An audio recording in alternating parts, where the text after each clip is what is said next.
As the year 1028 drew to a close, the last emperor of the Macedonian dynasty closed his eyes, and so the throne passed to Romanus Argyrus, a bureaucrat who, despite being nearly 60 years old, had no real experience wielding real power.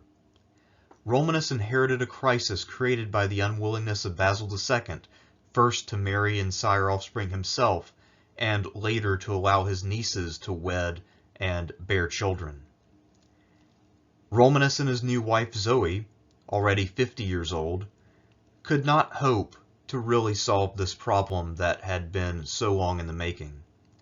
They could hope to do little better than to live out their lives, rule as wisely and well as possible, and hope that the next inevitable war of succession would be as swift and painless as possible. However, despite being selected as little more than a placeholder, Romanus III had ambitions on a grand scale. Although Romanus lacked anything resembling the skill needed to make his dream of glory a reality, the empire was still at its apogee, thus rendering Romanus's incompetence largely inconsequential. Aside from a uniquely laughable failure in the East and a truly Byzantine death, Romanus III's reign was boring and uneventful. In the end, Romanus III Argyrus, despite his affability and ambition, was unable to escape the charge laid down by Constantine VIII, namely to preside over the empire's caretaker for the presumable benefit of a new dynasty. Much like director Krennic, Romanus III choked on his aspirations while the imperial war machine chugged along, hardly pausing to take notice of his passing. If not for his having been selected as emperor by Constantine VIII, we would know nothing of the life of Romanus Argyrus, as he didn't really do anything quite noteworthy enough to merit going down in history prior to his accession. Therefore, the details that we know of his career are a little bit on the sparse side. He was married at a young age, and he and his wife apparently lived a pretty happy life together. They were not able to have children, but despite that, they seem to have genuinely loved each other and to have lived together harmoniously. Romanus was socially active. He was pretty well liked by most of his contemporaries and had a number of friends in high places, possibly including the emperor himself. At the end of the day, however, he was an aging but affable bureaucrat. He was someone who really wasn't quite a power player in Constantinople, even if he was reasonably prominent. He was the kind of man who would be completely forgotten within 10 years of his death. Before becoming emperor, he had held a number of important but not incredibly powerful posts. He had been a judge both in the capital and in the provinces. That presumably would be helpful in knowing the law and making decisions on legal cases, so that could serve as a kind of preparation for being emperor. He had been the overseer of the finances for the Hagia Sophia. This probably is a bit more prestigious than important, and most importantly, and at the time of his accession, he was the sitting prefect of Constantinople. This is possibly how he was on Constantine's radar, since the prefect of Constantinople would see the emperor on a reasonably regular basis. Even the critical biographer Michael Pacellus, who tended to look down his nose at Romanus, says that Romanus at least outwardly appeared to be kingly. He was tall, he walked and conducted himself with a good deal of grace, and he was an excellent speaker. However, Pacellus is something of a snob, and he held anyone who was less erudite than himself in contempt. He says that Romanus was a pseudo-intellectual who only possessed a superficial knowledge of a large number of topics without really being able to penetrate any of them. It's possible that this is merely the prejudice of a scholar's perspective. He says somewhat similar things about Basil II.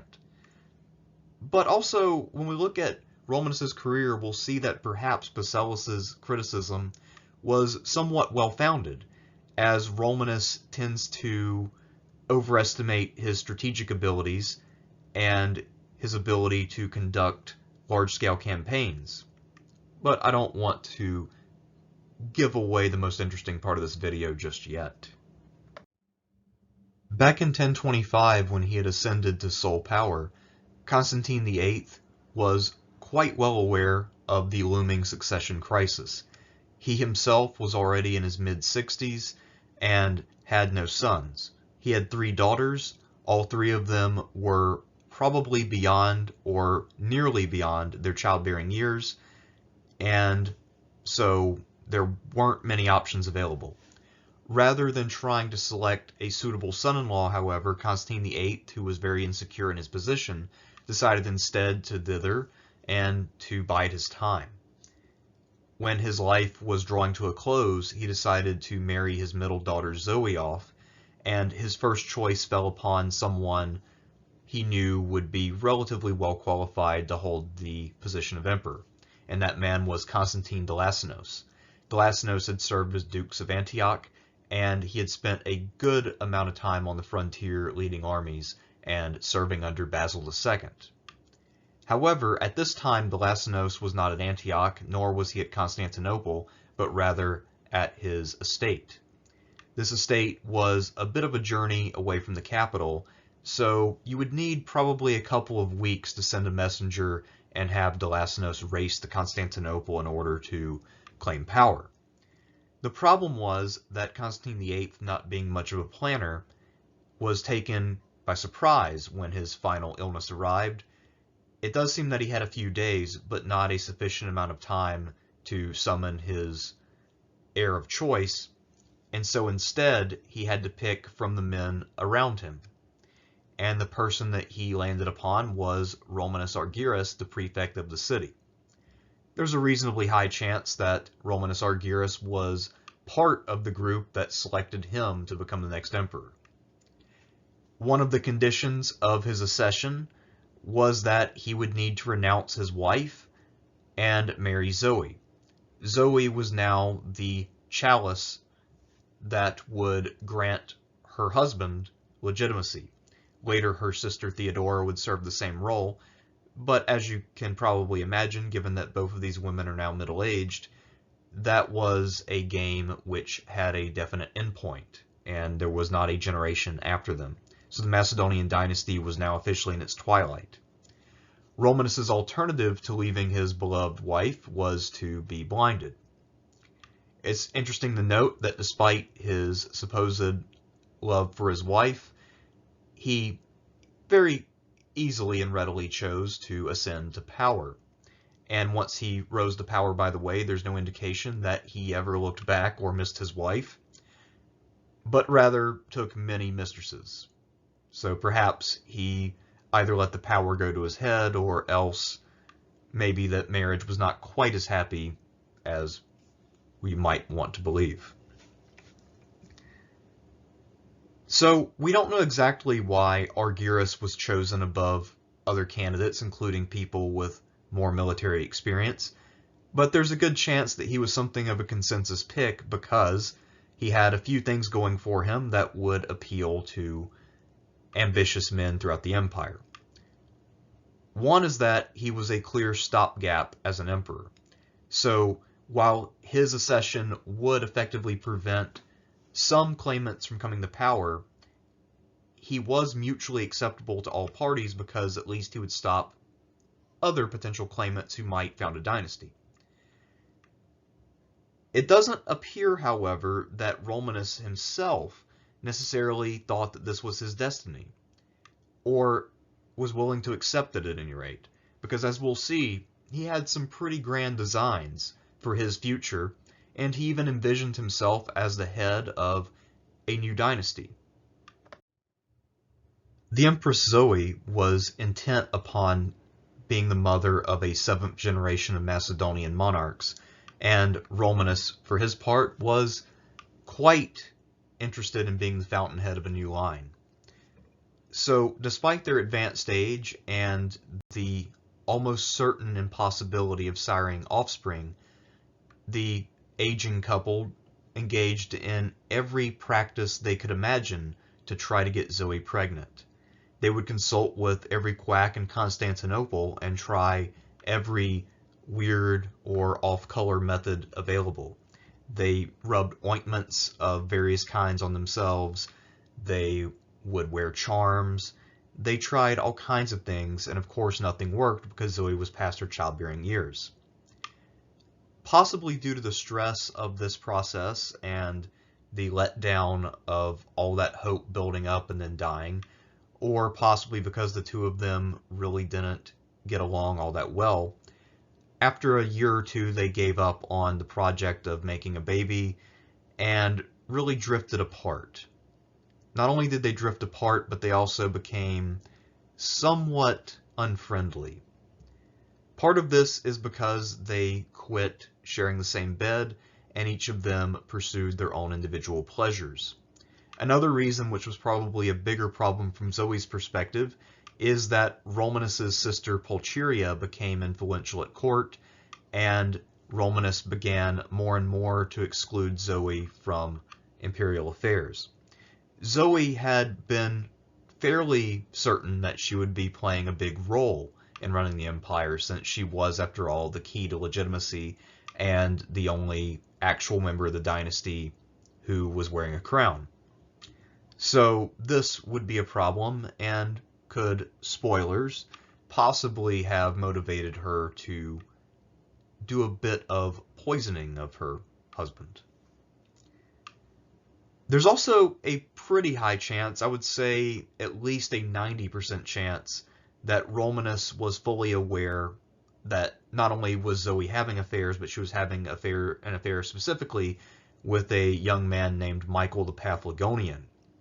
He was, as we'll see, a fairly minor figure at court. He was there because his brother was prominent, and because Michael was so young, not all that wealthy or titled, and also very sickly, there's a good reason to think that Romanus looked at the situation and thought, this man is not a threat to me, and also I can't really complain about what Zoe's doing because I have a number of mistresses, plus I can't really upset her or punish her because she is the only reason why I'm allowed to continue to hold power, since she is my wife.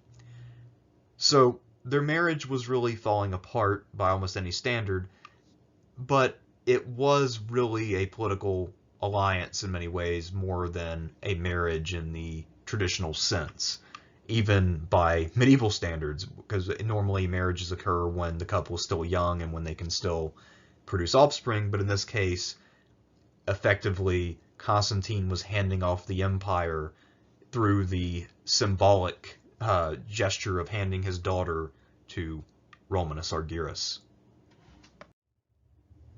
Despite the weakness of his position, Romanus III was not a tyrant, and he did not embark on anything like a reign of terror. Even compared to Constantine VIII, he was a fairly gentle ruler. However, while Romanus III was pretty generous to rivals including Constantine de Lacenos, he was not necessarily a pushover or a weakling. And he showed the empire that by dealing with the one potential rival who could best be used against him. Early in his reign, he accused Pressian, the son of a Bulgarian Tsar Ivan Vladislav, who was now serving in the imperial army, of plotting to seize the throne in conjunction with Zoe's sister Theodora. This is important, not so much because of Pressian, but because of Theodora. As for Pressian, he was blinded and confined to a monastery. He later became a monk, took his vows, and lived out his days there. Meanwhile, Theodora, who couldn't be physically harmed by blinding or anything else because of her imperial blood, was sent off to a convent where she would bide her time. In theory, and on the surface, Romanus III was eliminating Pressian in order to forestall the possibility of a Bulgarian uprising. Bulgaria was still fairly recently conquered, and while there hadn't really been too many stirrings as of yet, there would be under the reign of a successor, it wasn't impossible that Pressian could escape and start a rebellion that would really tie down the Byzantine army.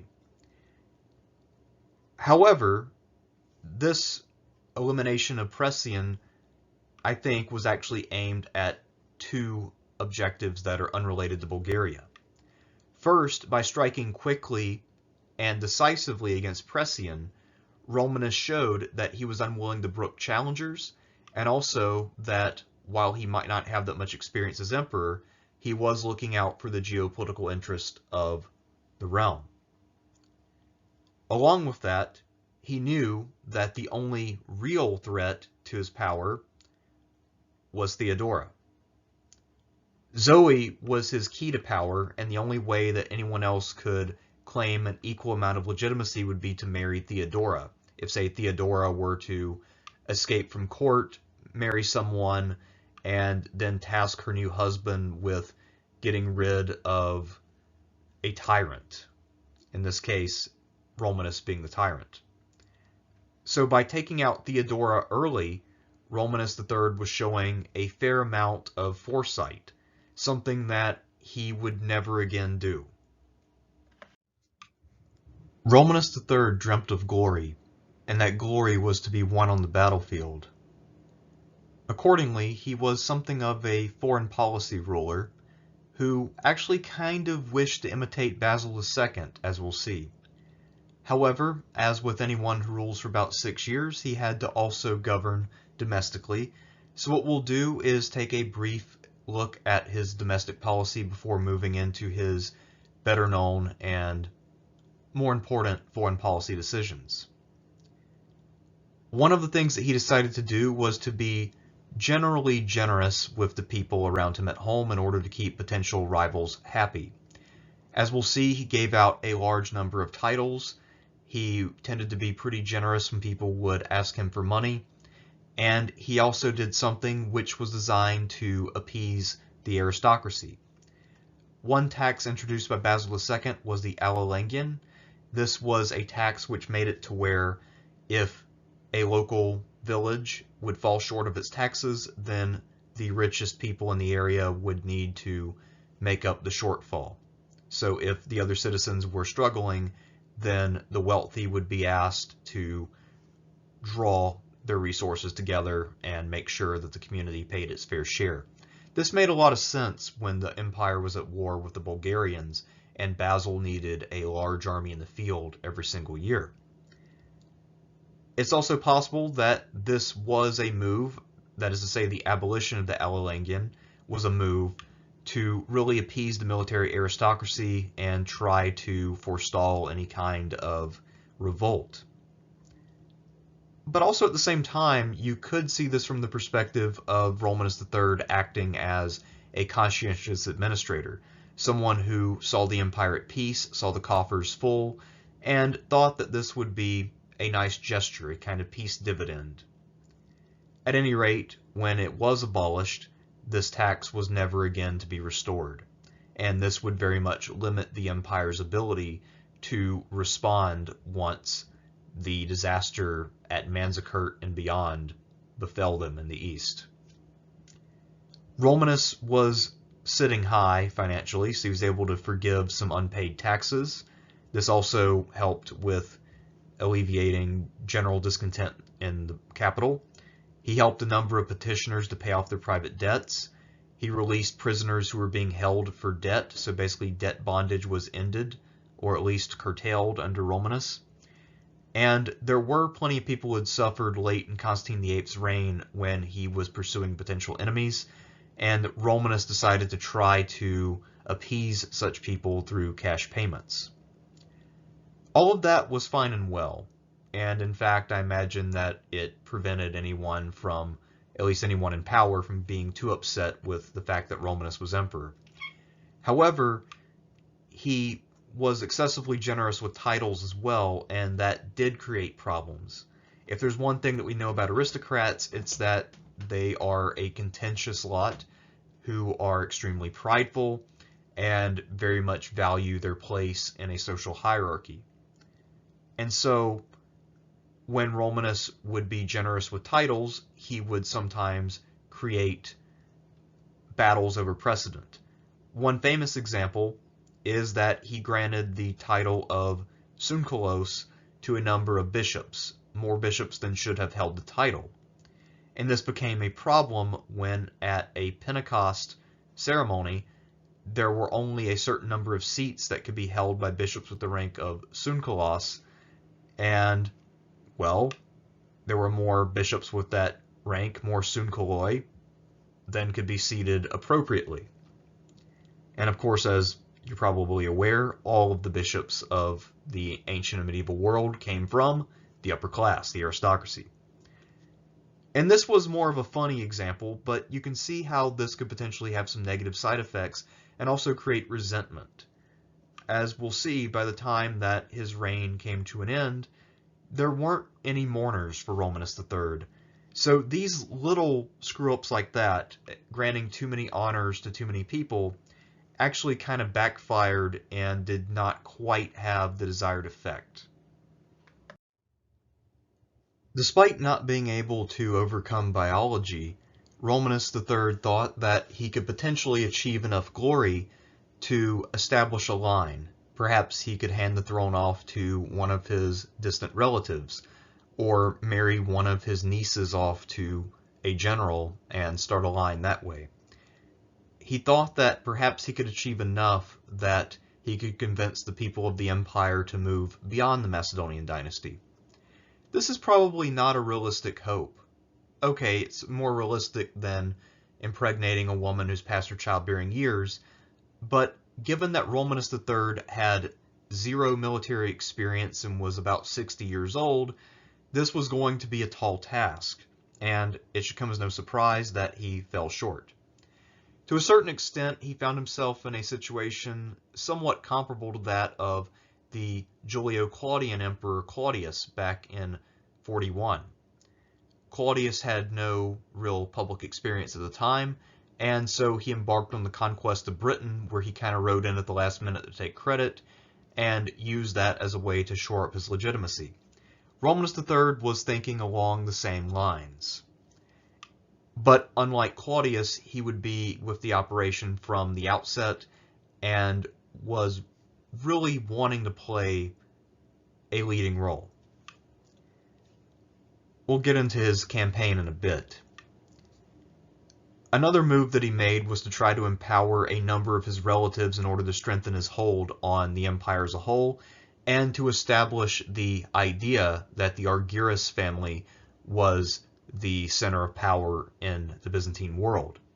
Accordingly, when it came time to arrange diplomatic marriages with two of the neighboring monarchs, Bagrat IV and Sambat III, Romanus turned to two of his nieces and dispatched them to the east in order to establish the idea that foreign dignitaries should seek Argyroi princesses.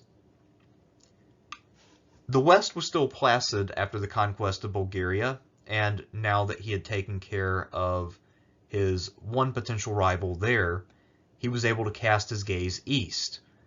This is a smart move on his part to a certain extent, at least in the broad strokes, because Byzantine armies had been more or less consistently successful in the east, almost uninterrupted since the time of Romanus II, who had ruled in the early 960s. So this was a fairly safe move, at least on paper, and there wasn't much reason to think that he wouldn't be able to pull off something in the east. Byzantium was still at its apogee, and its neighbors were still weak. On paper, this sounds like a pretty solid plan. Since the time of Nicephorus II, the southeastern frontier with Aleppo had been relatively consistent. John Zimisces and Basil II had both been willing to utilize Aleppo as a client state which would serve as a buffer with the Fatimids. And Basil had been obviously a very aggressive and ambitious emperor, yet he had decided to leave well enough alone on the southern frontier, and only went there when he needed to regain something that had fallen, or was there for a defensive purpose. It is safe to say, therefore, that the grand strategy of Byzantium at this time did not include going farther south than Aleppo, or even capturing Aleppo directly.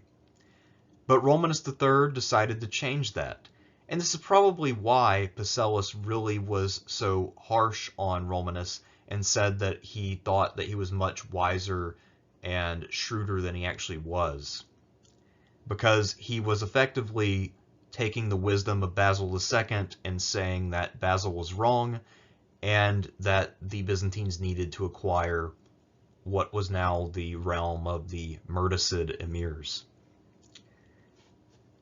Most of the generals at this time would still have been products of Basil II's reign, and so they took up the view that they should not enter Aleppo. And despite the protest of his generals, Romanus III insisted and brushed aside their advice. To be fair to Romanus, Aleppo did look pretty vulnerable at this time. The previous emir had died while fighting the Fatimids in battle, meaning that it was vulnerable to an attack from the south. He had two young sons, and while they did not get along swimmingly, they had managed to defeat the Dukes of Antioch Michael Spondyles when he had made a surprise attack to try to take advantage of the crisis. So they had shown some degree of moxie, but at the same time their overall position was still fairly weak. Accordingly, rather than waiting to see how things played out or to really question his generals more about why he should not go into Aleppo, Romanus III began to assemble a very large army, and he planned to mount a major campaign from Antioch in the summer of 1030. He probably spent about a year or so planning this campaign, and it is safe to assume that the Aleppans were aware of his preparations long in advance. Although Byzantine arms tended to be rather dominant in the field, especially when the emperor was present with the Varangian Guard, it would appear that Romanus didn't know very much about selecting men for a campaign. While he did raise a large force, our sources imply that the men that he selected to add on to the army already at Antioch were not prepared for the conditions of Syria. Most likely he stripped men from other places and brought them to the area and then threw them into the campaign without getting them acclimated. It's also possible, if not probable, that Romanus rushed the campaign forward and did not make the proper logistical preparations, which meant that his men were out in the field without a sufficient supply of food, water, and other necessities. Caldellus thinks that some of the men and some of the materials that were brought out were probably inappropriate for such a campaign, meaning that he selected troop types that wouldn't be that helpful, or brought along weapons and siege equipment that would be cumbersome and unnecessary. Romanus had envoys arrive from the two Murticid brothers who effectively offered to reestablish the loyalty of Aleppo to Byzantium. He rejected that, however, because he said the two brothers were too weak and that he needed to install someone more mature and reliable, someone from a deposed dynasty whose family had once ruled over Aleppo. This man was in Romanus's camp. Romanus intended to install this person, and that was the ostensible purpose of the entire campaign. However, that does raise the question of why Romanus decided to bring such a large army to do something so pedestrian. He could have easily just sent a small number of reinforcements and had his dukes at Antioch carry out the campaign. Instead, however, he was invading in grand fashion, while only intending limited objectives. It doesn't quite add up unless we assume that the original purpose of Romanus's campaign was to go beyond Aleppo, either to strike some minor emirate, say to use it as a way to attack the Marwanids in Mesopotamia, or perhaps even to strike the Fatimid Caliphate to the south and liberate South Syria or something like that. It's unclear exactly what he wanted to do, but it is clear just by the size of his army that he was doing a little bit more than trying to do a regime change campaign at Aleppo. However, part of the reason why we know so little about his aims is because this campaign literally went nowhere. It's unclear exactly how this fell apart the way that it did, so I'll try to make this as clear as possible. Romanus's men were isolated in their camp by a smaller Aleppan force, maybe 1,000 horsemen under one of the two brothers. And because of this, they were unable to access a reliable water supply and began to suffer from thirst. Constantine Delasnos led a sally, but the sally was unable to penetrate the screen of cavalry. And so, unable to get water, the men at the city of Azaz, which is to the north of Aleppo and not on the direct line of march, by the way, decided to retreat, and apparently this retreat became disordered for some reason. There's one account where basically this Aleppan force just arrived unexpectedly and just spooked the entire Byzantine army, which then beat a hasty retreat. It's not entirely clear what happened, but because of the small size of this Aleppan force, they weren't really able to mount a pursuit or really inflict very many casualties. So effectively what happened is that Romanus's men marched out, they ran out of supplies, and then they got spooked and abandoned a good deal of their equipment and ran away. Not many men died, but this was incredibly embarrassing.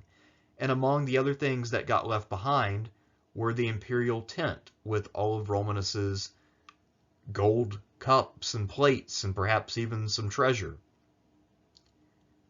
Complete idiocy. Embarrassing in the extreme. Romanus III was, as you might imagine, pretty humiliated by this, so he rushed back to Constantinople, and it appears that most of the extra troops that he had assembled for the campaign returned to wherever they were stationed, because we know that most of them survived the campaign. There weren't that many casualties. So this is one of those campaigns that you just kind of have to look at and shake your head. I really wish that we had a more detailed account of what happened, because this would be the perfect topic for a military blunders video. Unfortunately, of course, we just don't have enough detail to go into the specifics of how Romanus screwed this up. As he retreated in haste to Constantinople, Romanus decided to leave behind him 2 loyalists. He left Simeon as domesticus and Nicetas of Misthera as the new dukes of Antioch. Both of these men were eunuchs, and both of them were friends of the emperor. Now, as most of you are aware, in the sources, anytime eunuchs are given power, this is seen as a sign of corruption and bad government. The reason for that, of course, is that all of our sources are aristocrats, and so any prerogatives that are taken away from themselves are things that they protest mightily, and so they are unwilling in general to give credit to eunuchs who accomplish things. However, both of these men would prove to be up to the challenge. Certainly both of them would be more successful than the man who put them in power. We'll come back to the 2 eunuch commanders in a moment. In the immediate aftermath of the embarrassment at Azaz, the Aleppans were trying to follow up their victory and gain some things. In Mesopotamia, one commander, George Maniakes, had a small force, and he was confronted with some 800 or so Arabs. Since he was too outmatched to try a direct battle, he instead feigned surrender and then offered up alcohol to the men who would be his captors. When they were nice and drunk, he and his men sprang into action, murdered them, and then mailed Romanus signs of the massacre, including noses and fingers and things like that. Romanus was duly impressed by this oathbreaker, promoted him to Catapano, which is effectively the governor general of Mesopotamia, at least the small parts of it that Byzantium held, and Maniakes would then go on to capture the important city of Edessa in 1031. Meanwhile, on the main front between Antioch and Aleppo, The two eunuch commanders rallied their men after Azaz and then returned to the site of the disgrace, where they captured and then razed to the ground the city of Azaz. It was around this time, if not before, that tensions between the two Murtasid brothers would really come to a fever pitch. They refused to cooperate together. They tried to actually divide the emirate between them, while also fighting the Byzantine Empire, which is insane. The Emir Nasser was able to gain control of the city itself, this being one of the two brothers, and he decided to return Aleppo to its Byzantine orbit. So he became a Byzantine client in 1031. So effectively, in a weird way, the objective of Romanus's campaign technically failed, but the surviving emir had to pledge his undying loyalty to Byzantium. So, at least in theory, the stated goal of Romanus's campaign came to pass, and not long after what should have been a difference-making failure. Meanwhile, Nicetas of Misthera was able to make some gains in Phoenicia along the coast. He picked up a couple of cities, and this means that overall, by the time that 1031 was over, Romanus III was in a better position in the southeast after Azaz than he was before the battle. Because again, he didn't really suffer much material damage in the battle. It was just a huge embarrassment, but then his generals cleaned up the mess and actually not only undid the damage, but then gained a little bit more. So by 1032, Romanus III at Constantinople was able to receive envoys really congratulating him on his great victories, pledging loyalty, and really talking about his great power and glory. It was a bizarre time.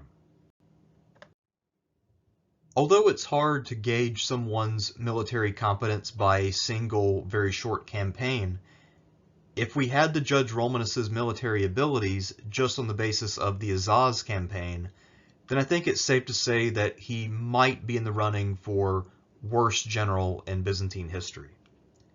Yet, despite his own woeful incompetence, his defeat at Azaz was undone by the time the year 1030 was out, and by 1032, you could easily look at a map and look at some of the treaties that had been signed and think that Romanus's campaign had concluded with a victory. That was exactly how high the empire was riding. The empire was able to overcome the stupidity of its own emperor. The quality of his officers and men was so high that Romanus's own shortcomings didn't matter as much as they would have in almost any other period. In many ways, you could look at Romanus's time as commander and see it almost as a parody of Nicephorus II or John Zimisces or Basil II, these great captains who led out their forces and won significant victories, who orchestrated large armies successfully in complicated campaigns and got good results.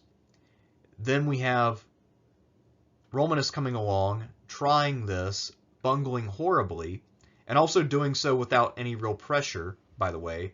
So unlike the three aforementioned men, Romanus was playing with house money in many ways. He did not have a pressing threat or problem. He didn't have to work on a timeline because of another front or anything like that, and yet he defeated himself at Azaz by a failure to plan. And then in the end, he ended up adding to the empire, receiving suppliants, and even receiving a holy relic from Edessa, just as if he were John Zimisces or Nicephorus II Phocas or Basil II, someone who actually knew what they were doing. So that is actually the high level to which those men had built the empire, that someone could come along, lack any semblance of military competence, and yet oversee great victories that redounded to that person's credit. In general, it's safe to say that Byzantium succeeded more in spite of Romanus III than because of him, at least militarily speaking. Materially speaking, the empire was able to weather Romanus's incompetence at Azaz without really batting an eye. However, when it comes to his personal prestige and his standing among his peers, it is possible that he actually took a pretty big hit for his failure. How big of a hit is not quite certain.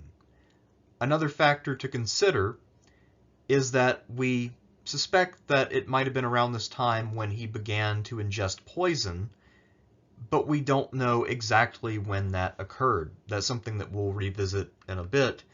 But suffice it to say that some of his reactions after Azaz may have been caused by his declining health. So keep that in the back of your mind. One thing that we do know is that after Azaz, Romanus III did not embark on any more foreign adventures.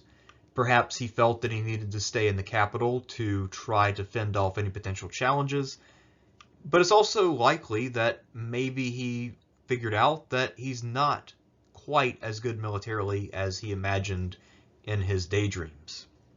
So it'd be best for him to stay away. It's even possible his generals told him as much after Azaz. Instead, he decided to refocus his administration on dealing with problems closer to home, things that he could throw money at and solve.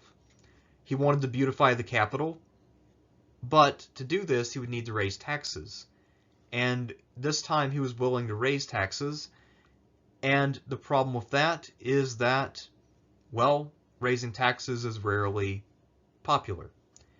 And given that he wasn't really going to be providing much of a future for the people of the city, since he would be leaving the succession as an open question by necessity, he was unable to really win all that much love. He had not succeeded as an emperor in the field, and so he didn't have the kind of aura that a successful emperor might have. Even Nicephorus II, who had been a brilliant general, had lost his popularity due to his taxation and his harshness. Romanus III could not really claim that he had saved the empire or done some great benefaction for the realm. So he was in a much worse position. One instance where Romanus acted with some degree of energy and, I guess you could say, competence was when Constantinople was hit with an earthquake, and he put in a good deal of effort and money to repair the aqueducts and hospitals servicing the population. It would appear that he took a hand in this directly, using his experience as city prefect, and really prioritized spending and repair efforts to make sure that essential services, such as they were at the time, were restored as expeditiously as possible. He did a little bit of restoration and building, but the main thing that he was known for, and his most lasting achievement, was the construction of a new monastery on the Marmara coast called Peribleptos. This monastery still stands today and can be visited. After the victories that his generals won in the east, Romanus III was also able to gain a kind of propaganda faith victory by negotiating for the Church of the Holy Sepulchre in Jerusalem to be reopened and for the Bishop of Jerusalem to be reinstated by the Muslim power that held the city at the time. So effectively, he was able to say that he defended the faith and defended the rights of Christians living in Jerusalem. So all of that was fine and well, but if our sources are to be believed, this still was not enough to endear Romanus to either the people of Constantinople or anyone in particular. Early in his reign, Romanus was known for being tall, handsome, friendly, and generous with his finances.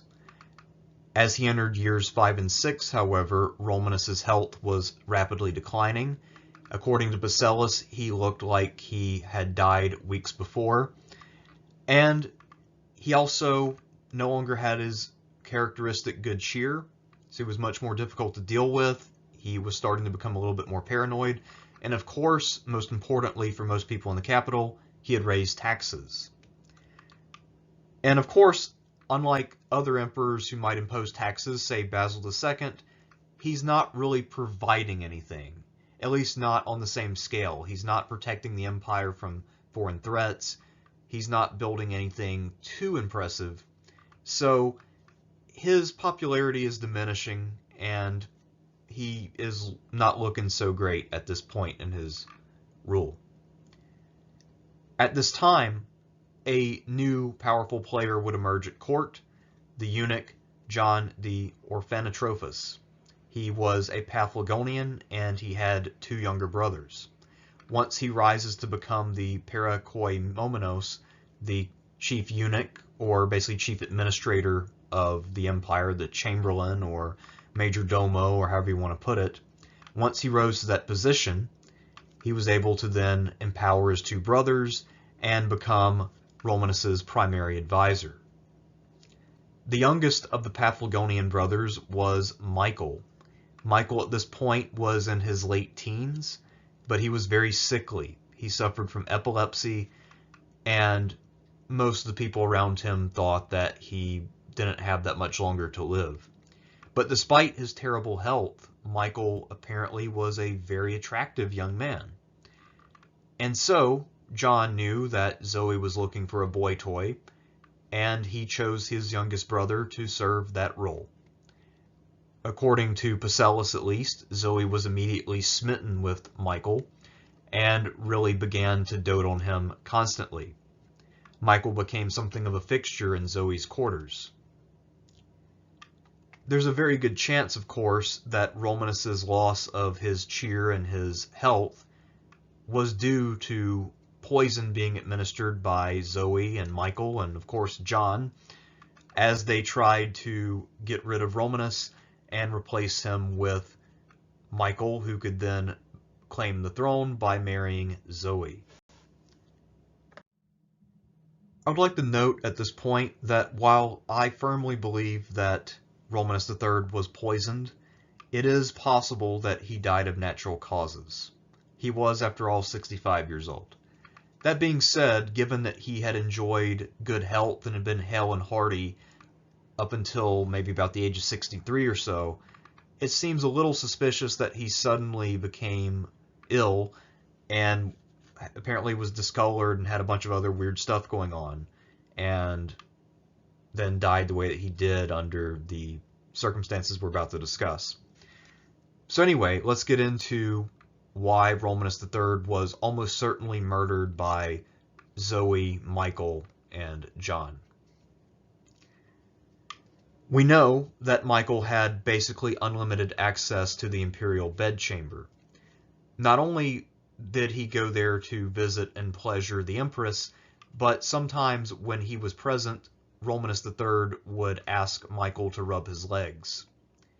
So Romanus himself felt comfortable enough around Michael and did not mind his presence in the imperial chamber.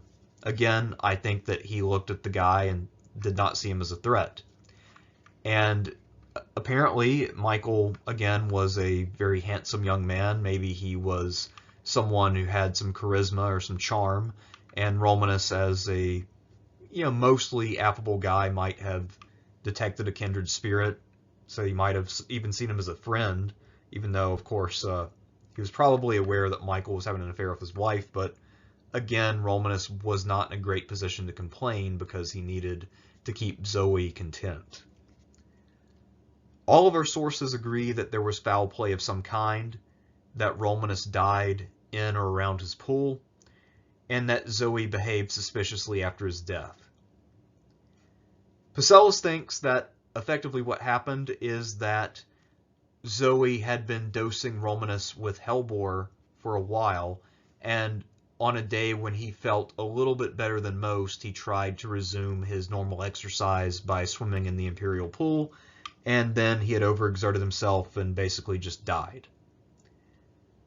That doesn't quite add up to me, but I'm not an expert on how hellebore works, so can't really say. There's another theory that Romanus was growing ill naturally, that his health was declining due to age. That's perfectly plausible. And then at the end, as he was declining, Zoe and others decided to hasten his death by giving him poison. John Julius Norwick actually has probably the best take on this particular issue. He says that Zoe and the Paphlagonian brothers were poisoning him all along, but then as Romanus proved to be more resilient than expected, they decided to simply drown him in the pool.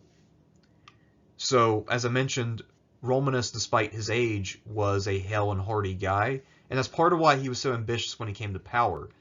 While other men his age might have settled down and lived the quiet life, Romanus was really looking to live it up. He started taking on many mistresses. He started trying to embark on these grand campaigns. I mean, this was clearly a man who still had some gas in the tank, biologically speaking. So it would make sense that he would be fairly resilient to poison and that it would take a lot to put him away.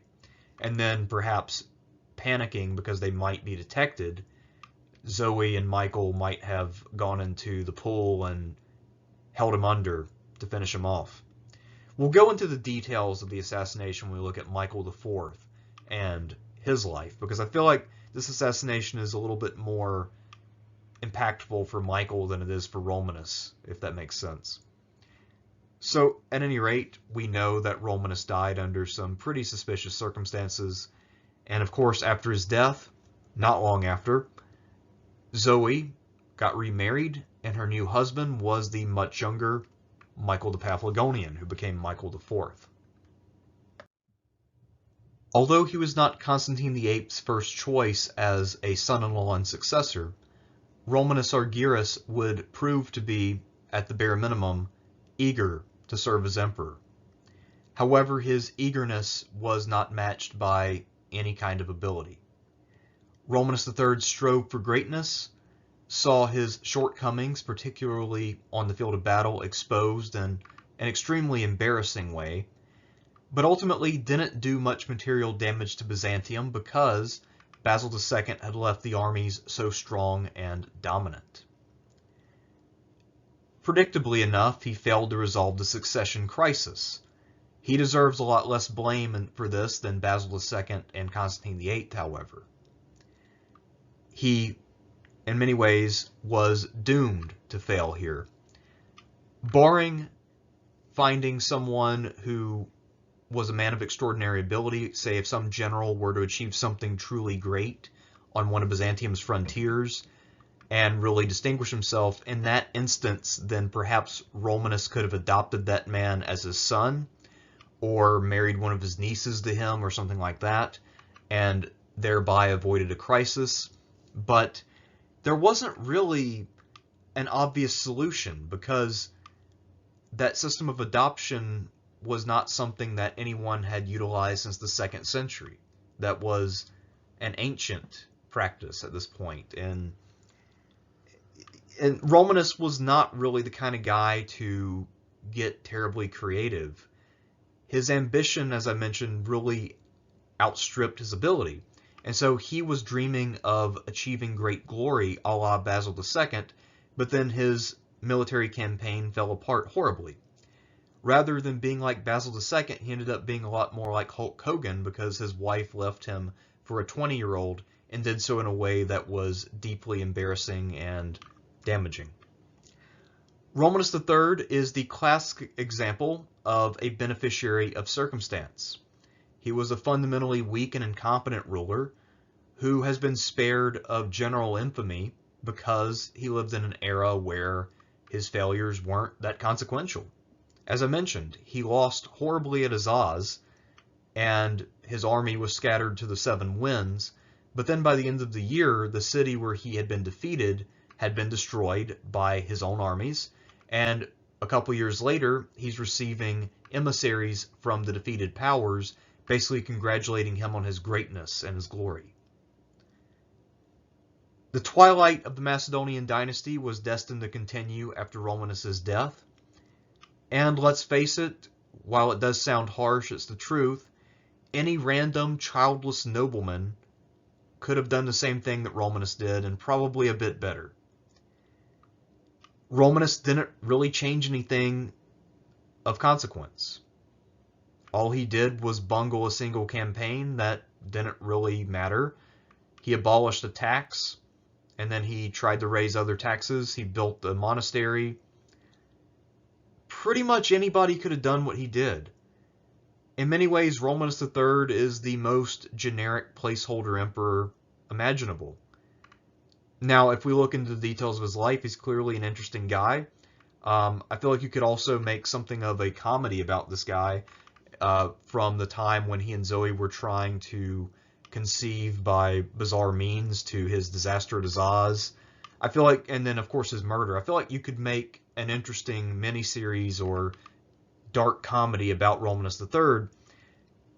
But in many ways, if we just look at the impact of his reign, it's minimal.